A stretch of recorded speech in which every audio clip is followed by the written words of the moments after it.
Hi, it's Sunday. This is Terry with Backdoor Quilts, and I'm sewing in my jammies today.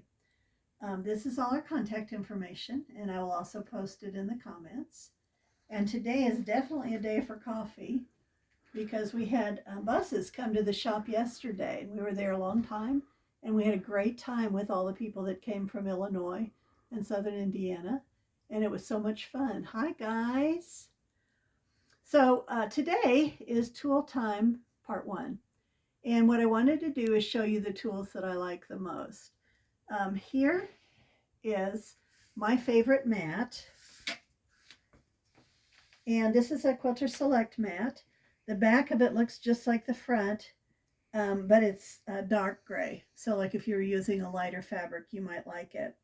It's really important to use a good mat because a bad mat or a cheap mat can make your rotary blades dull more quickly. So it's good to use a good mat, but this isn't the only kind there is. We have quilters,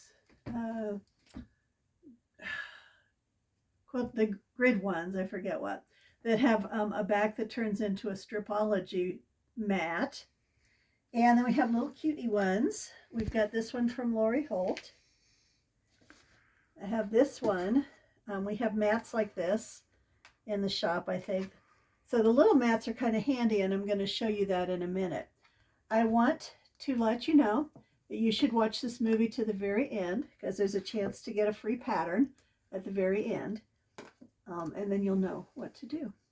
So these are the rotary cutters that I like. We have another one at the shop, and I left mine at the shop. It's a Femori, and it's aqua, which matches my sewing room beautifully.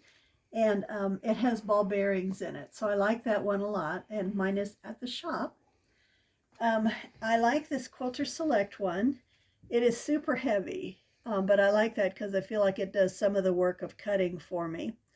When you use this, you push this button. It's a little tricky when you first get it, but you push this button and then just start cutting.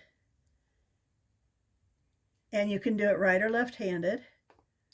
Cut like that. And then when you're done, you always want to cover your blade for safety's sake. And if you're barefoot like me or wearing sandals, you don't want to drop it on your foot. So you just tap it down, and then that's going to close it up for you. I also like a 60 millimeter, and this is just a basic Ulfa 60 millimeter. It opens like this and closes, and you can use this right or left-handed, and I can cut right or left-handed. Some people can and some can't.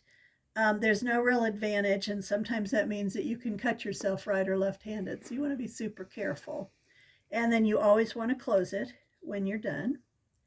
I have an older 45 millimeter, and it hardly closes now, but I just have it for paper. I have an old blade in it, and there's a lot of times that I need to cut paper, so that works really well for me. So those are the cutters I like to use, plus the one that's at the shop. And then it's really helpful to have good rulers that have a back that's kind of grippy. This is a Quilter Select ruler, and it looks kind of yellow, and it's got a grippy back on it. When you put it on your fabric, it absolutely doesn't move. It comes in different sizes and shapes, and that's one that we can order for you if we don't have it in stock right then. We never seem to have everything in stock at once, but we're very happy to order for you. This is a Creative Grid ruler. This has grippy throughout the back, and all of their rulers have grippy stuff on them. It's like sandpaper almost, and it grips. Some people like this better because it doesn't grip quite as tightly, and it's easier to move over to cut the next batch of strips. So people like that a lot. This is a new ruler that I have, and I haven't even used it yet, but it's super cute, and it matches my sewing room. It's a 5-inch ruler, and it's from Lori Holt. And this has grippy on the outside and on the inside where these little daisies are. They're not just cute. They're also grippy.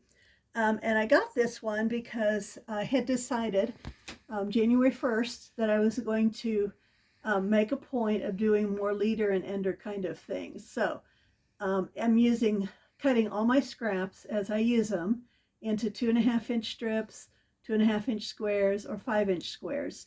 I almost never have scraps big enough to cut 10-inch squares, even though that's my favorite shape. So when I have leftovers, then I can just cut squares out of it. I have been saving squares like from charm packs that I use. These down here from the baby quilt that I showed you a little while back, and then these are leftovers from our first Saturday project. And I made some half square triangles, and I didn't use all the colors, so I'm putting these in here too. So those are going to be a little smaller than 5 inches. But so I've been saving those up. And this is the project. It's a free project. You can go to our website and download it. And I wrote this pattern up specifically for you to use leftover charm packs, because you will have leftovers from the first Saturday if you're doing that. And if you do a lot of sewing with charm packs, you'll have often you'll have 1 or 2 leftovers, just a few. So you can go to our website and you can download this. It's free. You can go to the patterns and then download patterns. And I tested it and I downloaded it myself, and it seems like it's working just fine. So this is a project where I put half square triangles together. So I put a dark and a light together, sewed up the middle, and cut it, and then pressed to the dark side. I have a block lock ruler that I'm going to use. Unfortunately, I can't actually demonstrate this because it doesn't work very well to cut on a soft surface like this. But this block lock goes right up into the seam allowance, and it does lock in place. And so I'll take a cutter and I'll cut 2 sides.